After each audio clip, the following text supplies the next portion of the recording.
Hoy dedicaremos ahora a hacer algunas reflexiones en torno al proceso del proceso. Digo esto porque se acerca la fecha en la que los historiadores pueden tratar de realizar el estudio periodistas la colaboración y la colaboración creo que es loable. Por supuesto que cualquier estudio se va a presentar también para hacer algunas reflexiones en torno al proceso en nuestro país. Entonces, se conecta con algunas palabras de los cambios algunas inquietudes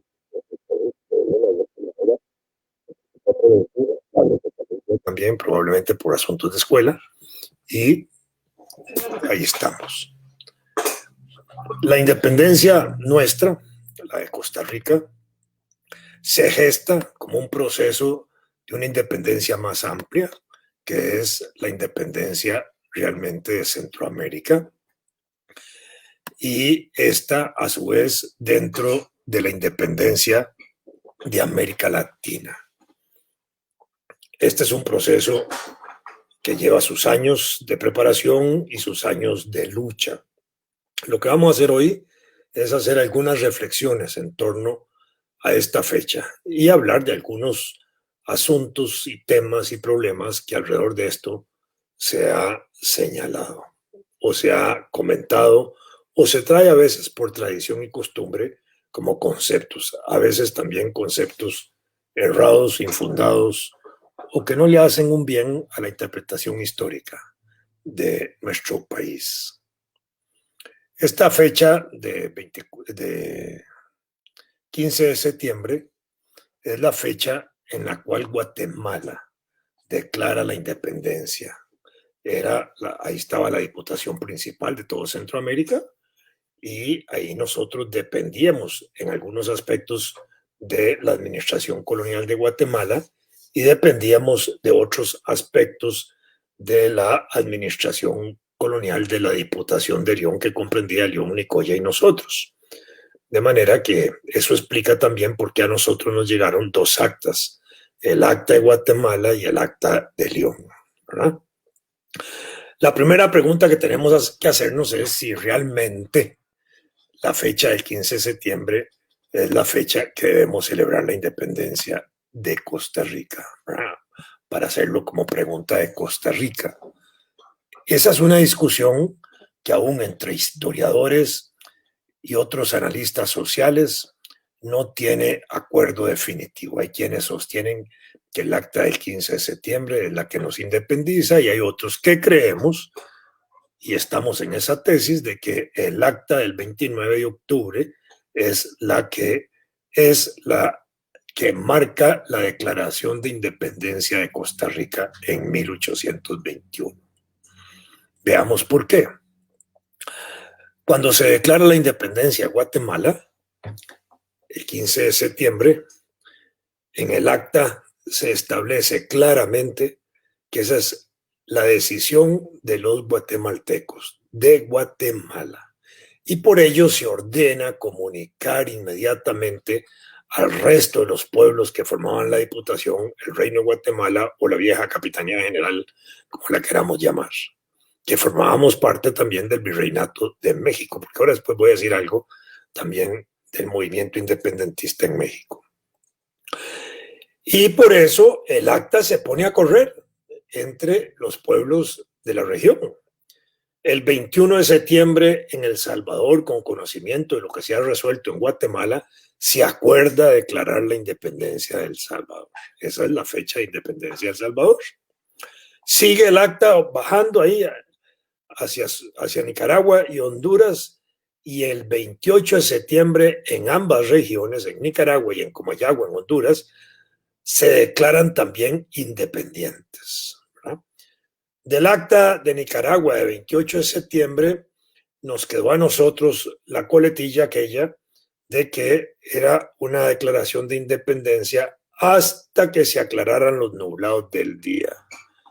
No habían nublados en el propósito de la declaración de independencia. Esa era una decisión firme, clara, contundente, racional, bien elaborada y bien planteada, pero el arzobispo, el obispo de León, de Nicaragua, el obispo Jerez, que es uno de los que influye en la redacción del acta de Nicaragua, le mete la coletilla esa hasta que se aclaren los nublados del día para albergar quizás el sentimiento, la idea, la imagen de que España podía recobrar los territorios o que la decisión de los pueblos de Centroamérica fuera en favor de la monarquía, lo que no sucedió.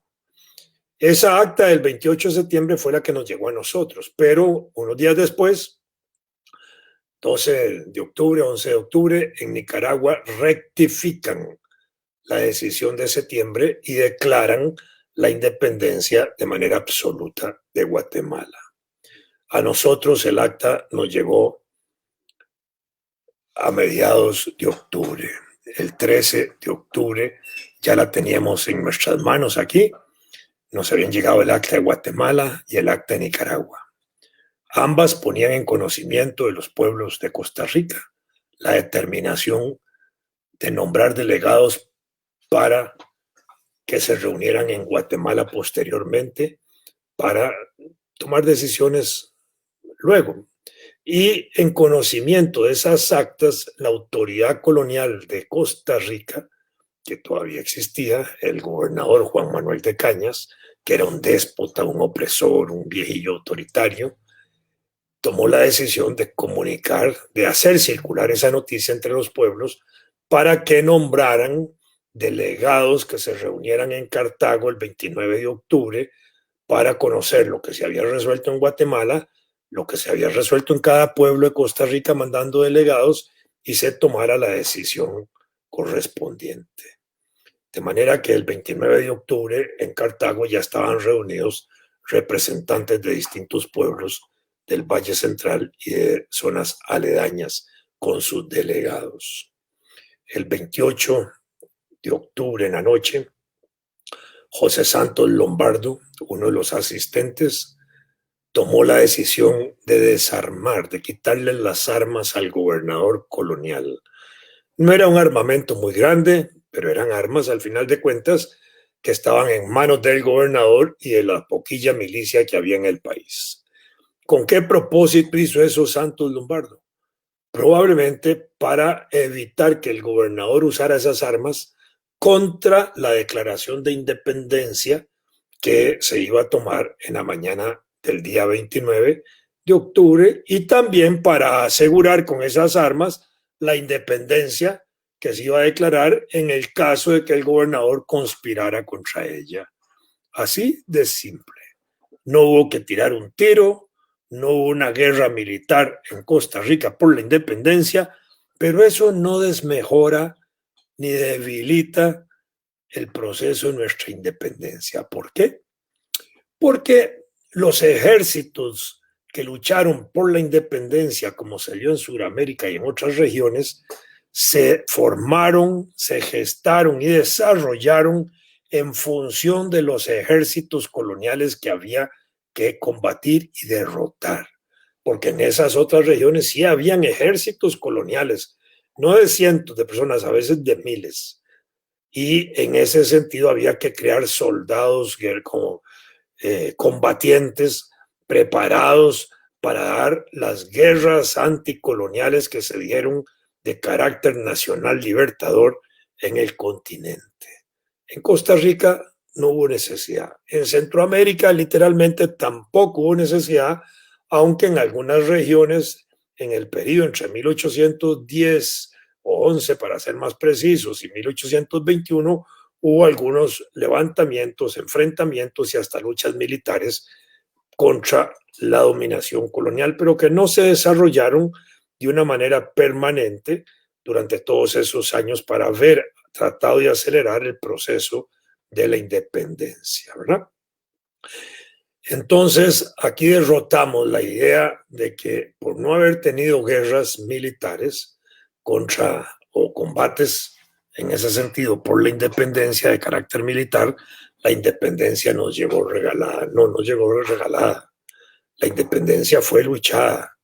La independencia fue pensada, la independencia fue un acto de gestación del pensamiento de los centroamericanos y de los costarricenses, como ahora después vamos a ver, que condujo justamente a que ese 15 de septiembre, en el contexto de otros acontecimientos que estaban dándose en México, nosotros pudiéramos declarar la independencia. En el acta misma de Guatemala, en su artículo 17, me parece, se dice que esa es una fecha que debe declararse a perpetuidad, celebrarse a perpetuidad, de manera que el 15 de septiembre, en el acta del 15 de septiembre, quedó declarado que era una fecha que debía celebrarse. Por supuesto que se celebra cada 15 de septiembre con toda la pompa para Guatemala. ¿Por qué se siguió celebrando después en Centroamérica? Bueno, porque esa era la figura principal de mensaje de independencia que había llegado. En algunos países se celebran las dos fechas. En Costa Rica, en una época, se celebraban las dos fechas. Yo recuerdo en la escuela, cuando yo estaba en la escuela hace muchos años, ahí nos hablaban de las dos fechas. Bueno, eso se dejó de hacer cuando se produjo el proceso de integración centroamericana en la década del 60, con el mercado común centroamericano y con los organismos que se crearon ahí de carácter militar y también educativo, se acordó unificar también la fecha de celebración de independencia de todos los países centroamericanos. Y se puso el 15 de septiembre, porque era la fecha no solo original de Guatemala, sino la fecha que había provocado la detonación de las otras independencias. Guatemala fue el detonante, fue lo que hizo que Salvador, Honduras, Nicaragua y Costa Rica tomaran su propia decisión.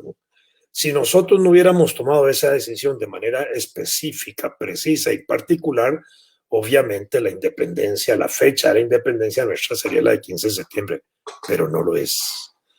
La celebramos hoy por un sentimiento unitario, centroamericanista, podríamos pensar que hasta unionista centroamericano, pero no debemos dejar de celebrar también nuestra fecha del 29 de octubre del año 1821.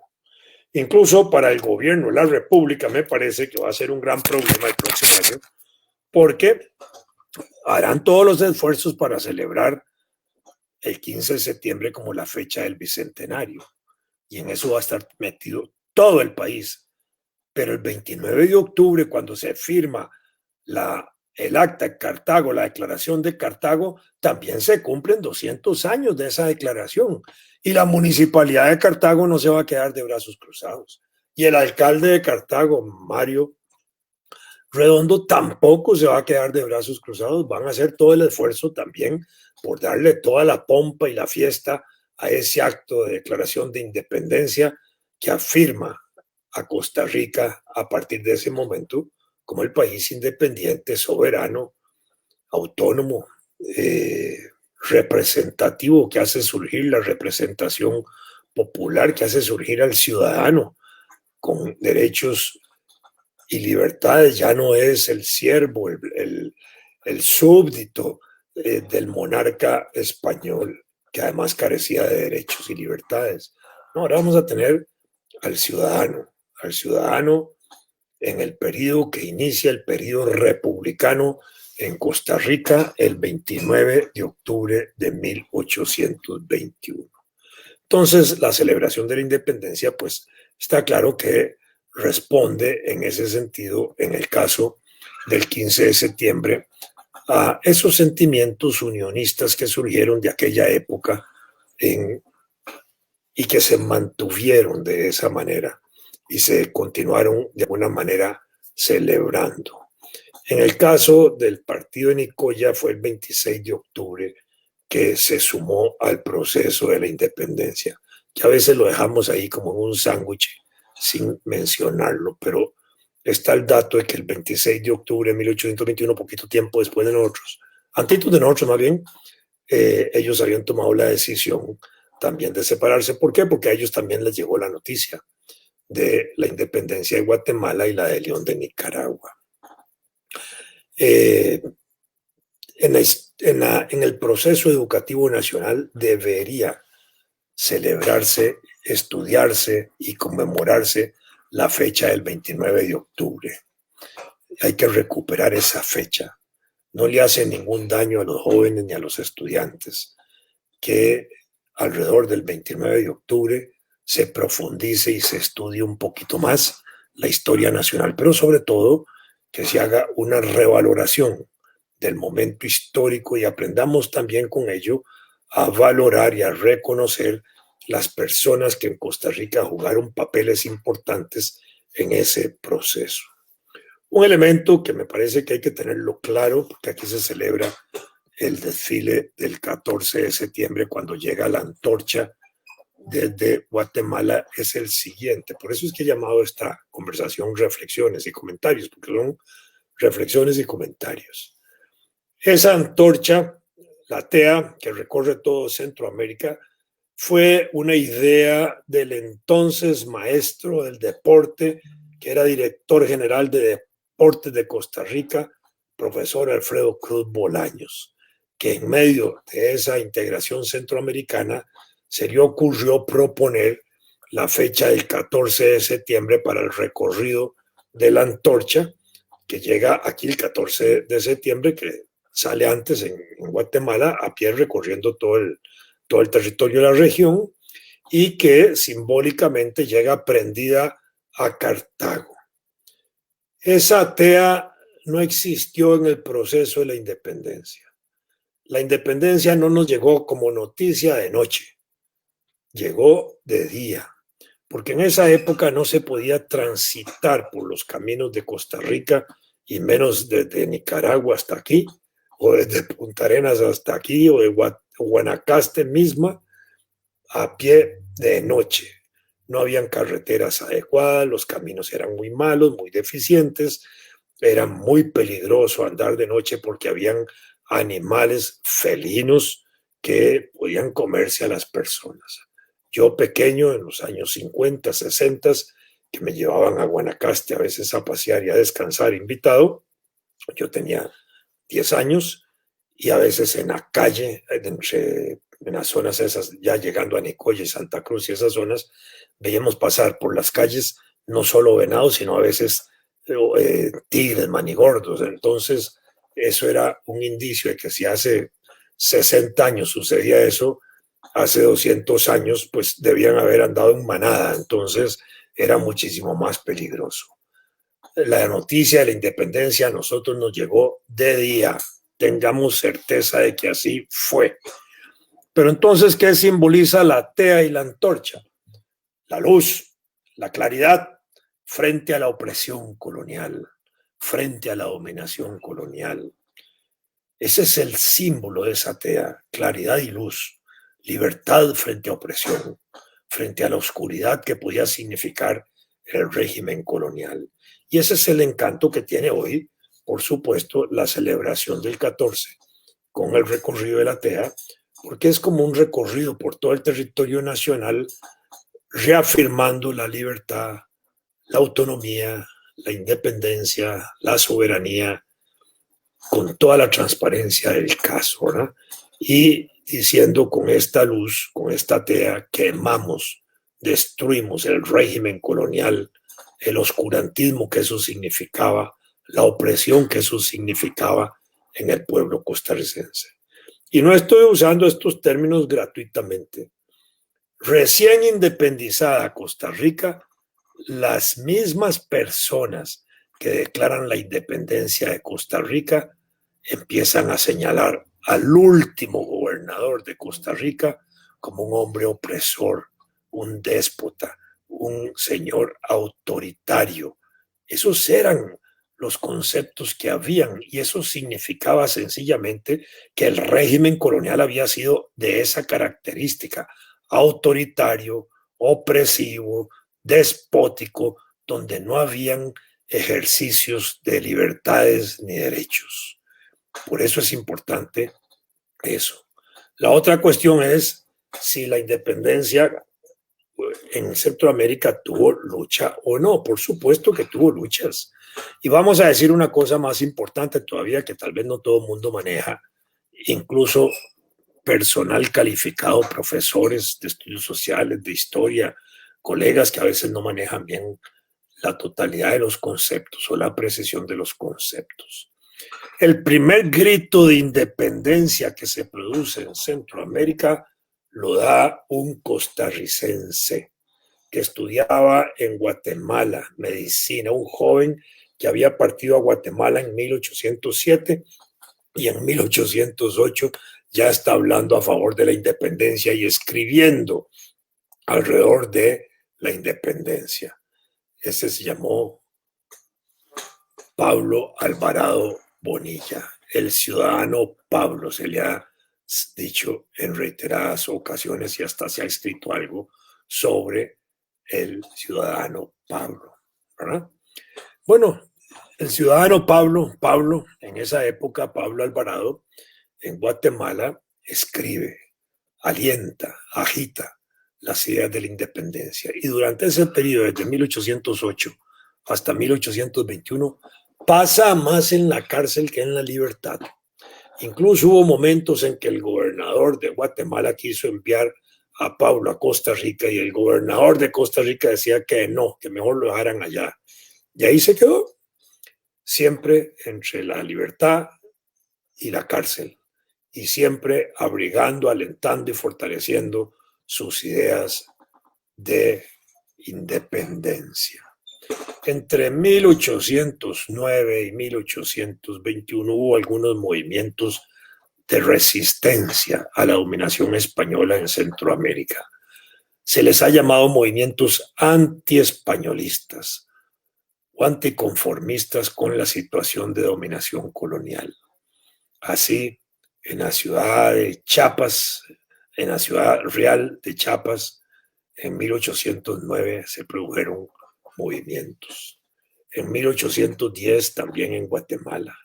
En 1811 se sublevó la ciudad de San Salvador.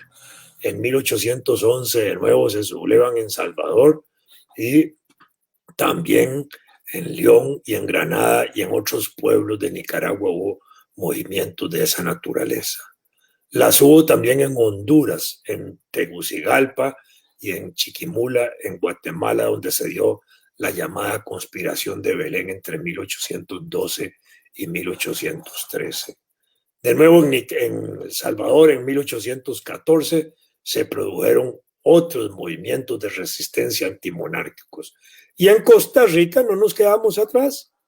En 1812 se produjeron protestas contra los estancos y los estanquillos, que eran instituciones que participaban de la administración colonial y tenían que ver con rentas.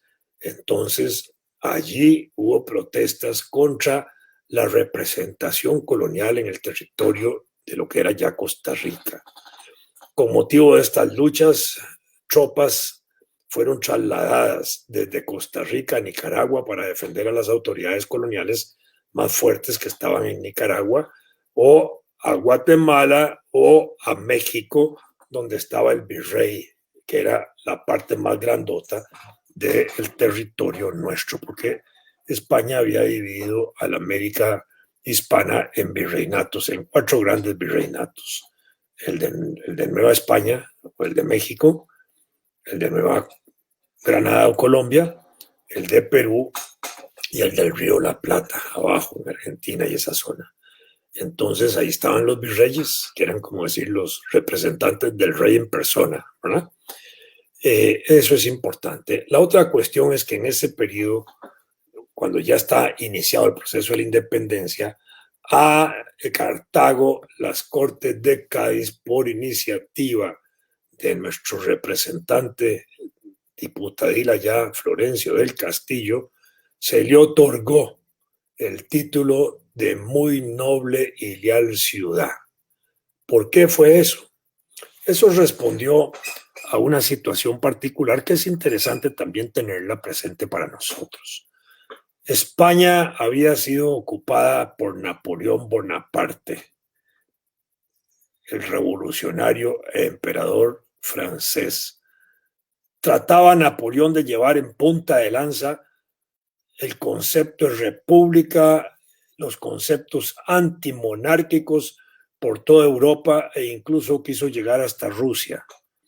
Llegó hasta un pueblito cercano a Moscú que se llama Borodino y ahí fue derrotado. En ese mismo pueblo fueron derrotados muchos años después los nazis, no pasaron de Borodino. Estamos hablando a 40 kilómetros de Moscú, una distancia similar a la que puede haber entre San José y Grecia de Alajuela. Ahí se estuvo combatiendo. Ahí derrotaron a Napoleón, más tarde derrotaron a los nazis. Bueno, en ese proceso de ocupación francesa de España se produjo una constitución francesa, que fue la Constitución de Bayona. Hubo representantes latinoamericanos en esa asamblea que redactó la Constitución de Bayona, pero que no fueron nombrados desde América como sí se hizo para las Cortes de Cádiz, sino que fueron nombrados de gente que había en España, ¿verdad? Resultado de esto se produce como una reacción también la convocatoria a las Cortes de Cádiz de 1812, para lo cual nosotros tuvimos que elegir diputados, porque se dio la orden de la representación política popular para enviar diputados a las Cortes, y se unieron entonces los pueblos de Costa Rica, de Nicoya y de Nicaragua para poder nombrar nuestros delegados, porque no teníamos el número de población suficiente de manera separada, así que había que unirnos. Así llegó nuestro diputado Florencio del Castillo. Se le considera también el primer diputado del país, y es obvio. Por eso en Asamblea Legislativa, en el salón principal donde sesionan los diputados, hasta hoy ahí hay dos grandes óleos. Uno del doctor Florencio del Castillo, considerado el primer diputado, y otro del primer jefe de Estado, Juan Mora Fernández, porque con él se creó el poder legislativo. En el nuevo proyecto de Asamblea Legislativa, en el nuevo edificio de Asamblea Legislativa, me parece, por lo que he visto, que van a quitar esos dos óleos, el del profesor, maestro, primer jefe de Estado, Juan Mora Fernández, y el del doctor Florencio del Castillo, nuestro primer diputado en representación de Costa Rica en las Cortes de Cádiz. Y en el recinto donde se van a reunir los diputados, me parece, por las fotos que he visto, que solo va a quedar expuesto el escudo de Costa Rica. Por lo menos eso es lo que estoy viendo hasta ahora. Hay una determinación, obviamente, seguramente del directorio legislativo, que es el grupo que dirige la Asamblea Legislativa, de eliminarlos del recinto principal. Pero bien, podrían también quedarse, si eso se quisiera tener allí todavía, ¿verdad? Entonces, durante la ocupación francesa de España, se producen dos cosas que es interesante. Una, digamos, una reacción de Cartago, que jura lealtad y fidelidad al rey frente a la sublevación que se estaba haciendo en Granada, en Nicaragua, contra la monarquía. Y como fue detenido, el acto de haber declarado lealtad y fidelidad al rey provocó también el acto de declaratoria de muy noble y leal ciudad a Cartago, porque se puso del lado de la monarquía. Pero ese acto de ocupación de España por los franceses provocó en España y en América protestas y movimientos contra la ocupación francesa, y se desarrollaron lo que se llamaron las juntas y el movimiento juntista, que era para restaurar la monarquía, para acabar con, oíganse, la opresión de los franceses sobre España y solicitando la independencia de España de los franceses que la tenían ocupada y sometida. Y si eso era válido para los españoles de luchar contra la ocupación francesa de España en aquel momento, era igualmente válido para los americanos luchar contra la ocupación española de América y luchar por nuestra independencia y contra la opresión que se ejercía por parte de España. El mismo argumento que usaban los españoles contra los franceses era válido en América por los criollos y por las fuerzas independentistas que luchaban contra la presencia española en el continente. Esto es importante tenerlo presente porque son paralelismos históricos de situaciones en que de un lado se estaba peleando de una forma y del lado de acá también estábamos desarrollando una forma similar de lucha y luchando contra los mismos conceptos en ese sentido. En México en 1810 y 1811 ya se habían dado también gritos de independencia, ¿verdad? El llamado grito de Dolores del padre Morelos. Ese grito de independencia, un 16 de septiembre de 1810, es el que se celebra en México como el Día de la Independencia, aunque formalmente la independencia de México se declaró hasta el 26 de septiembre de 1821. Es decir, desde 1810 hasta 1821 se desarrolló en México un proceso muy importante de luchas, donde estaba el cura Miguel Hidalgo y Costilla, junto con Ignacio Allende y Juan Aldama, para levantarse en armas contra la dominación española. Si alguien va a México, es fácil encontrar las calles Allende o las avenidas Allende, Aldama, etcétera, porque en México tienen un culto muy especial por los próceres de independencia. Nosotros aquí lamentablemente no lo hemos desarrollado, pero tenemos muchas calles y avenidas sin nombre y podríamos empezar a pensar que las calles y avenidas de Costa Rica, a propósito de la fiesta del Bicentenario que se va a realizar desde este año hasta el próximo, debía empezarse a pensar, repito, en que algunas de las calles debían tener los nombres de las personas que participaron en Cartago firmando el acta de independencia de Costa Rica. Y eventualmente, si se quiere poner también las de Guatemala, pero las nuestras por lo menos, ¿verdad? Yo creo que este es un tema que hay que pensarlo y hay que desarrollarlo y si estamos de acuerdo en eso, presionar en esa misma dimensión. Igualmente, una propuesta que yo hice a principios de este año, en el sentido de que hay que pensar en la construcción, en la elaboración de un gran monumento a la independencia de Costa Rica. ¿Por qué? Porque no lo tenemos. Tenemos el monumento nacional, que es el monumento que confirma, afirma y reafirma la independencia en 1856. El presidente Juan Rafael Mora, cuando fue a combatir a los filibusteros norteamericanos que ya estaban en Nicaragua ocupándole, ya se había declarado Walker presidente de ese país, salió a defender nuestra soberanía, nuestra independencia y nuestra autonomía, porque sabía que los actos de expansión venían hacia Costa Rica. A principios de 1856, incluso William Walker había mandado un emisario a Costa Rica a convencer a las autoridades locales para que se entregaran y se integraran dentro del proyecto que él quería. Y aquí el presidente Mora dijo no. Y en diciembre de 1855 hizo su famosa proclama de prepararse para ir a combatir a los filibusteros. Y unos días después, la Iglesia de Costa Rica, jugando un papel muy importante, el doctor Anselmo Llorente y Lafuente, que era el primer obispo de Costa Rica, se suma al llamado que hace el presidente Juan Rafael Mora, llamando a los feligreses y a los católicos a apoyar la lucha contra los filibusteros y a luchar contra el bárbaro protestante. Ese fue el concepto que usó el padre Llorente y Lafuente, porque sentían en esa época que el protestantismo de aquella época iba a ser invasor y que los filibusteros no eran católicos y en ese sentido se iba a perder la raíz católica de la comunidad costarricense que venía de la ocupación española. Entonces ahí se mueven también los sacerdotes y se mueve la iglesia.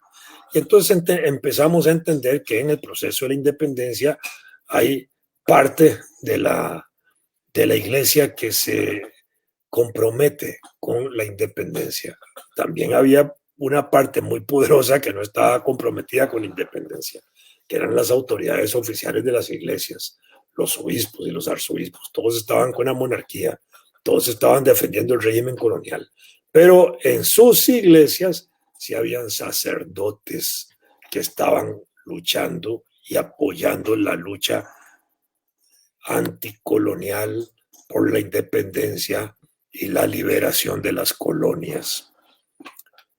En México, del cual nosotros formábamos parte, la lucha por la independencia, que empezó con el Grito de Dolores el 16 de septiembre de 1810, culmina el 27 de septiembre de 1821, cuando el entonces ejército trigarante, que así se llamó, de las tres garantías, encabezado por Agustín de Iturbide y Vicente Guerrero, entraron a México.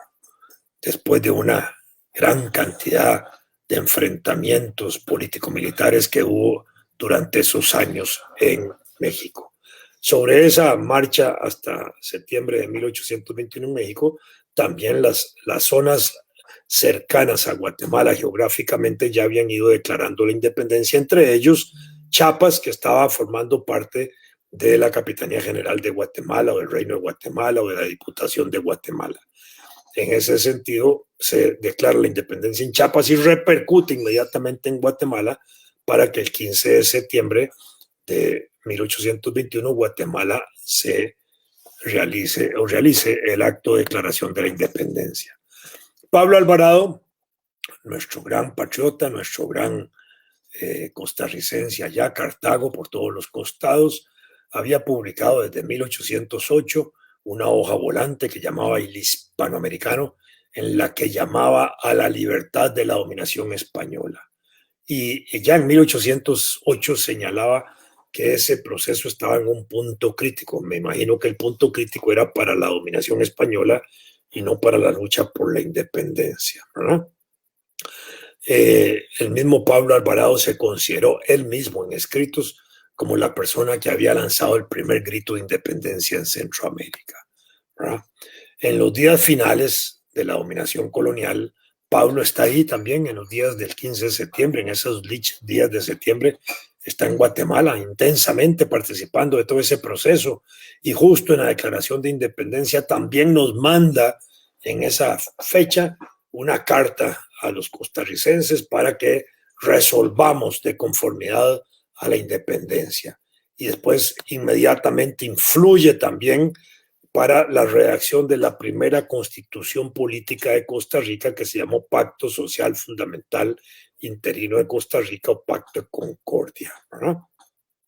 Entre Pablo Alvarado y el cura Hidalgo de México podríamos también establecer un paralelismo.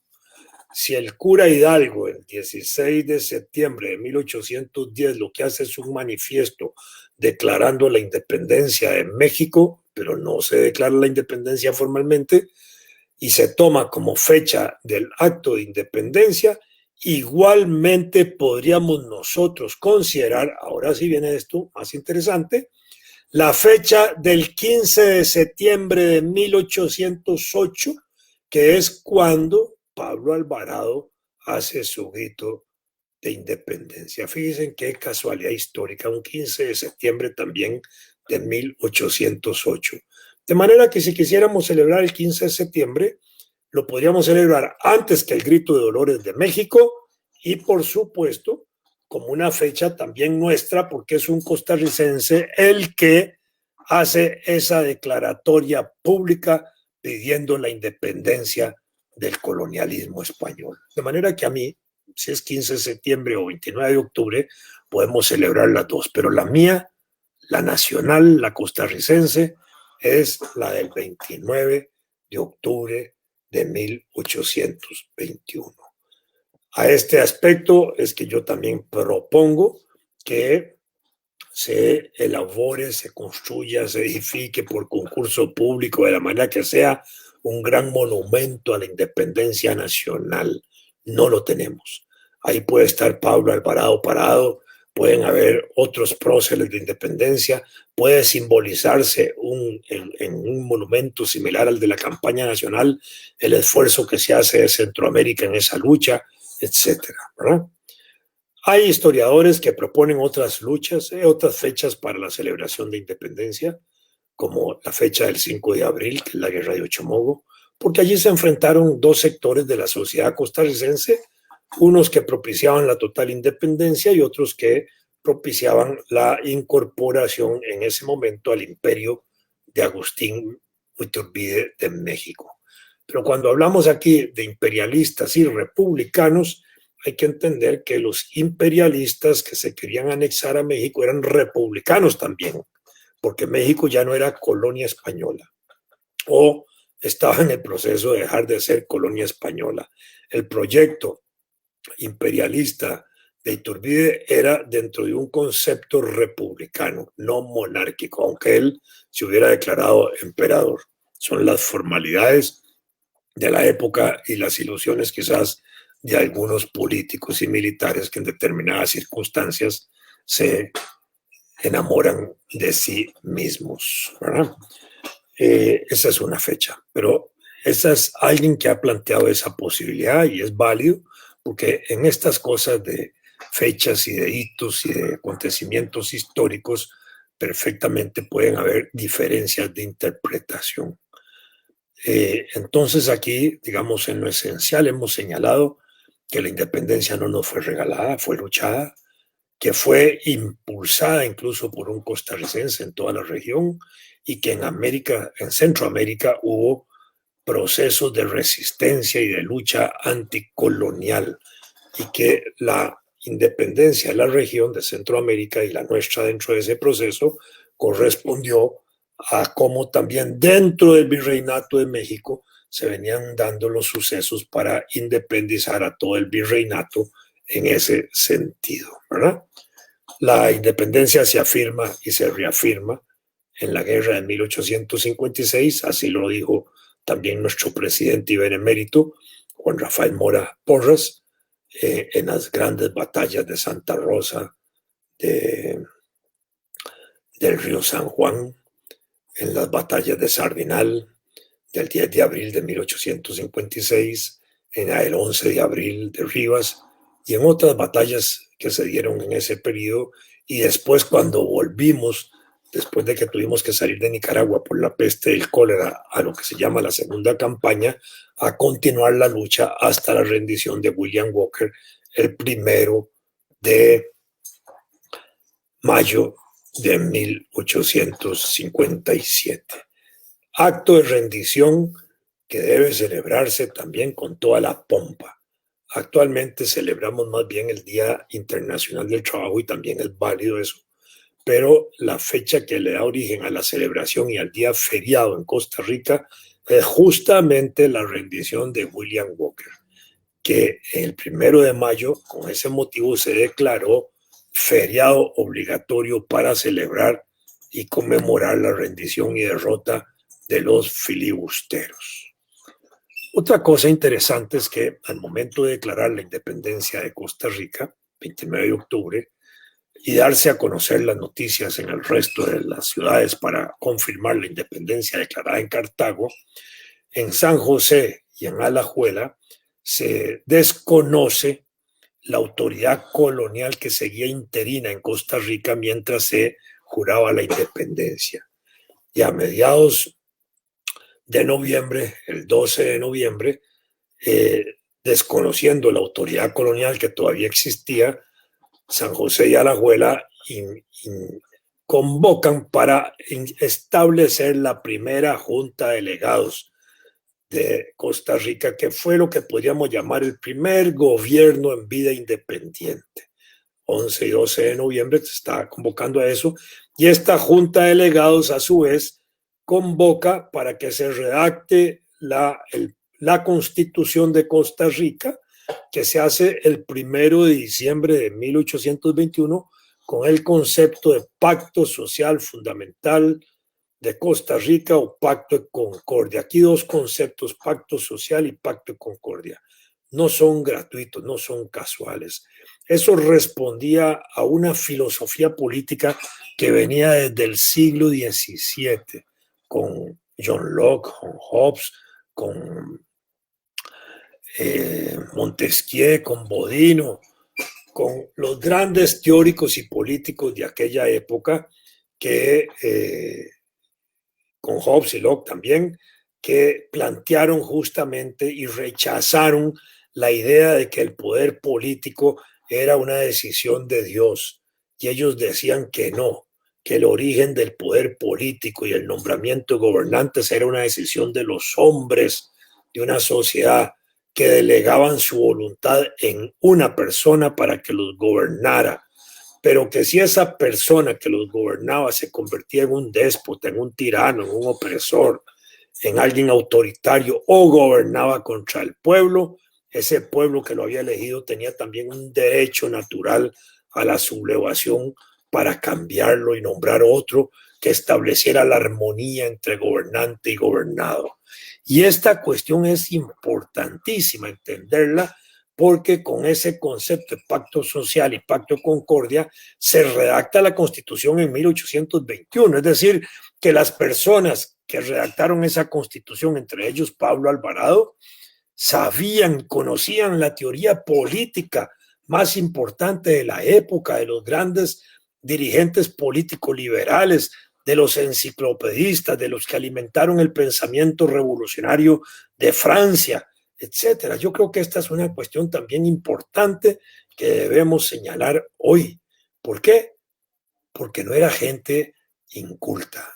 Ese proceso de la independencia tuvo en su seno gente con conocimiento político, con conocimiento de las teorías políticas, con conocimiento de aquellos elementos que iban a fundamentar y hacer nutrir el nacimiento de un concepto de vida republicana como surgimos nosotros a partir de 1821. Y esto es importante. Todos los procesos revolucionarios del mundo, no hay uno solo que no haya sido así, siempre tienen al frente de ellos personas instruidas, personas educadas, personas que conocen de la historia de su país, por supuesto, pero que también conocen de la teoría política, de las formas como se construyen las sociedades, cómo se organizan. Sin teoría política no hay movimientos políticos, y sin teoría revolucionaria tampoco hay movimientos revolucionarios.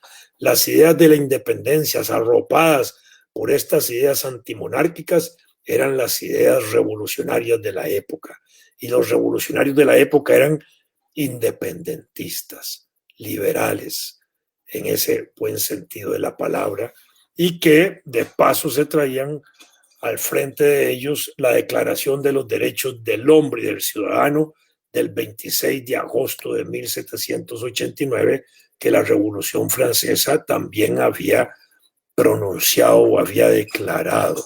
Y ahí se establecían derechos de los hombres y de los ciudadanos en una doble distinción, señalando a los hombres como aquellos derechos que eran idénticos, iguales, irrenunciables, que no se podían renunciar, válidos para todos los hombres de todas partes del mundo.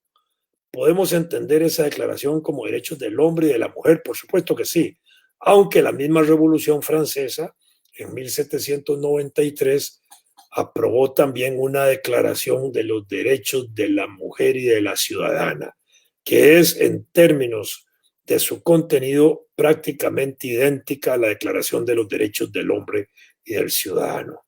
De manera que eran conceptos importantes que se estaban barajando de esa manera. Los derechos del hombre, los universales, libertad, propiedad, igualdad, fraternidad, derecho a la rebelión, ese derecho para cambiar al gobernante si éste se convertía en un tirano. Esos eran los derechos universales, irrenunciables.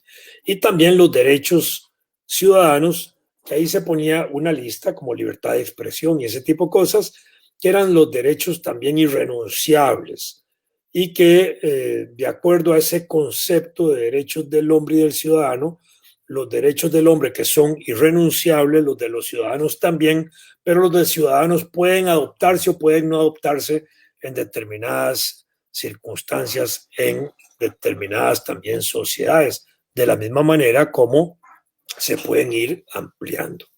en teoría de derechos humanos y en teoría de derechos constitucionales que tengan que ver con ciudadanos, con libertades y con derechos humanos, los derechos que se aprueban constitucionalmente desde el origen mismo de la Constitución y aquellos que nosotros también ratificamos aprobando declaraciones internacionales son irrenunciables, no se pueden eliminar. Si nosotros establecemos derechos humanos, no los podemos cambiar. Si en una asamblea constituyente se establecen libertades, no se pueden limitar ni quitar. Pero si se establecen prohibiciones, sí se pueden quitar y modificar en beneficio de derechos y libertades. Así funcionan las sociedades modernas, así funciona la sociedad costarricense hoy. Nuestros derechos y libertades son sagrados, intocables, irrenunciables. ¿Podemos ampliarlos? Sí. ¿Podemos disminuirlos? No. ¿Podemos debilitarlos? Tampoco. ¿Podemos limitarlos? Tampoco. ¿Podemos fortalecerlos? Claro que sí. Y esa es la parte rica que surge con la independencia. Desde 1821 modelamos un país que poco a poco fue construyendo toda su estructura hasta lo que tenemos hoy, toda su armazón, todo su edificio republicano sobre estos valores que costaron sangre en todo el continente americano, no tanta en Centroamérica, pero sí son el resultado de las luchas de los pueblos americanos para derrotar al colonialismo español de aquella época y lograr que las repúblicas que empezaban a surgir fueran libres, autónomas, independientes, soberanas y que gozaran también de la representación popular, de eso que llamamos hoy soberanía popular, donde el poder descansa en el pueblo, que lo delega a las autoridades de gobierno para que administren durante un periodo corto la gestión de gobierno y procuren, como decían los griegos antiguos, la mayor felicidad para los pueblos. Muchas gracias por esta atención.